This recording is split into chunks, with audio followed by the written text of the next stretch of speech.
The other data point that I think seems to indicate that I'm getting better is the pranayama practices that I utilize in the mornings.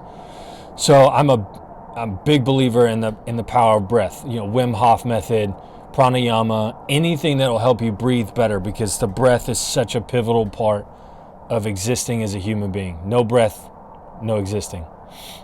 Wow. Y'all, if you are listening to this on iTunes, sorry, I just checked the camera to make sure we're still in focus. My nose is legitimately Rudolph right now. That's how cold it is outside, and that's okay. It's going to be awesome. So I'm a big advocate, big believer in pranayama and breathing. And one of the techniques that I use is called box breathing. If you like the really fancy names, samavitri. I hope I said that right. I don't know why I just put a little accent on that. My apologies if that offends you. Not really. The point is, I use what's called box breathing. Okay, if you've never done box breathing before, all that really means is you breathe in for a certain number of seconds, you hold it for the same number of seconds, exhale for the same, hold empty for the same, and then you just repeat the process. So before I got COVID, a normal box breathing routine for me was breathe in for 7 seconds, hold for 7 seconds, breathe out for 7 seconds, hold empty for 7 seconds, and then just repeat the box, right? In 7, hold 7, out 7, hold 7. That was my whole deal. Then when I got to the couch, when I returned from the hospital, because that's where I lived for the first 2 weeks of my recovery, really, I just pretty much spent my time on the couch. I couldn't do box breathing at all. I mean, taking a full deep breath was not possible for me when I got home from the hospital.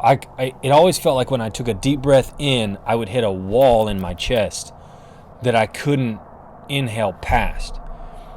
And they were short breaths. They weren't very long. I couldn't inhale for very much. It was like, and that was about as deep as I could go. And I hit that wall in my chest.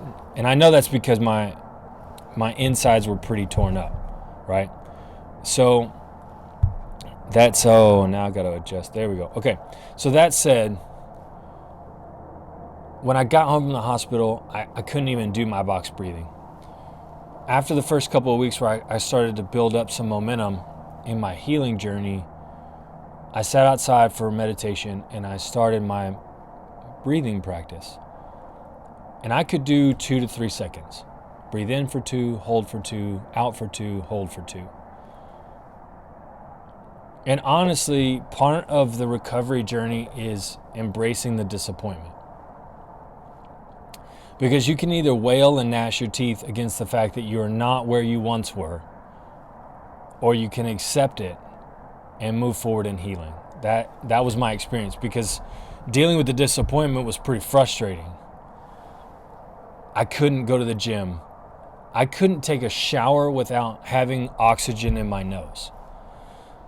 I couldn't do any of the normal functions that I used to be able to before I got sick. And I think at times I accepted that, and then other times I wailed and I gnashed my teeth against it. And that didn't make me feel any better, honestly. It just didn't. So I started with my pranayama breathing after the first several days at home. Breathe in for 2, hold for 2, out for 2, hold for 2. And now, 3 months later, after having daily, right, every day, box breathing, box breathing, box breathing. After 3 months, I can breathe in for 7, hold for 7, out for 7, hold for 7. And at times I can do that up to 10. I can do a 10-second round.